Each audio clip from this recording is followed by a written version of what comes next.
Alright, so now I'm lashing on again. This is still the Romney fibre, up to about the bend of the tines. And I'm not forcing it on there, I'm just pushing it, I'm just lashing it on. And then if it touches the bend, I'm going to stop. Take the second comb, and now I'm just going to comb as I would do ordinarily without breaking. So. Still maintaining your technique.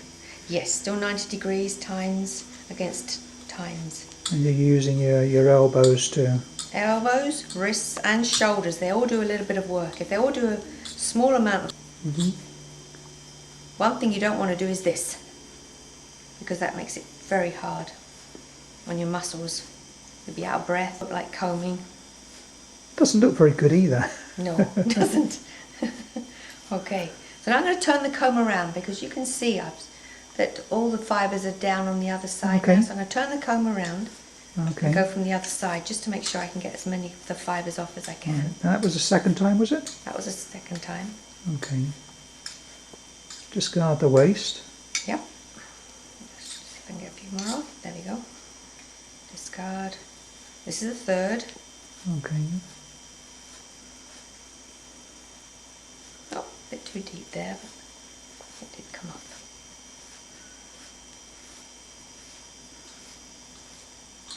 Okay, if you do bend a tine, you can generally just straighten it with a pair of needle nose pliers, or just push it back with a piece of wood or something. Yeah. Just normally just pushing it back with your fingers okay. Works. Yeah. I can't say that I ever really do that, but it can happen, I guess. No, I've seen bent tines, and I know someone's mentioned bent tines in the past, but. Okay, so now that's the 4 times. Okay. So now I'm going to diz off. You're going to diz it off instead of just draw it off. Yes. Okay. Okay. Now we just put our comb into this clamp. And this is purposely made for our mini combs, right? This is the one that's shaped for our mini combs, yes. And the reason why is because you've got this shape to contend with, so we had to make a clamp that would take this particular shape, which is so nice to hold in your hand. We didn't want to change the shape, so we had to design a clamp. So now I'm going to diz. So I've got a threader and my diz, and now the concaved part is the part that goes against the fibre. So I'm just going to pull this through. Just a few fibres, just helps, this threader just helps to pull the fibres through to get started. So it's a pinch and push and pull technique. Very simple to do. So you pull back, you push forward, you pinch the fibres. Pull back, both hands come back and the diz, and then the diz goes forward. Okay. And you can see the odd, I'll show you one in a second if I come across it again, a little nip. You can take them out at this point, or you can take them out, as I said, during the spinning. Now what you're doing here is you're pulling all the longer fibres off first. And then you get down to the shorter fibres.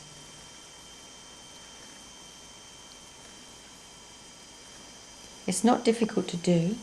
It shouldn't be difficult to do. If you find it too difficult to pull back with the diz, you've pulled too many fibres through the hole. So just back it off a little bit. So if I push it on tight, I can now have trouble pulling that through. So if I pull the diz back a little bit, this like this, less fibres, now I can pull it. I'm trying to keep that top as even as possible. All the same things, because I'm pre-drafting for when I get to the spinning wheel. Okay. So they're really short fibres coming off now. These are the shortest fibres, yes. And normally the first ones, the ones on the ends, the ones that have all the neps, or most of the neps, the little undesirables. So I'll normally just pull them off and get rid of them. Okay. So now this is ready to spin, but I'm not going to be combing one little amount of fibre and then going to the spinning wheel. I'm going to be making a whole bunch of these little nests. Just wrap it around our hands, pull it through, and now let's spin. What I'm going to do is I'm going to take that piece out the centre, like this piece here, give it a shake, and that's the end that I start spinning. Okay. There's a nep there. See that? If you look at a nep, if we look at the makeup of a nep, we can pull it open. You can see its ends, all little bit broken pieces and short ends. And that would show up in your spinning and your knitting, I guess. Yes, so we don't really want that. No, It just makes balls on the outside of your knitting, so we can get rid of those. That's always good.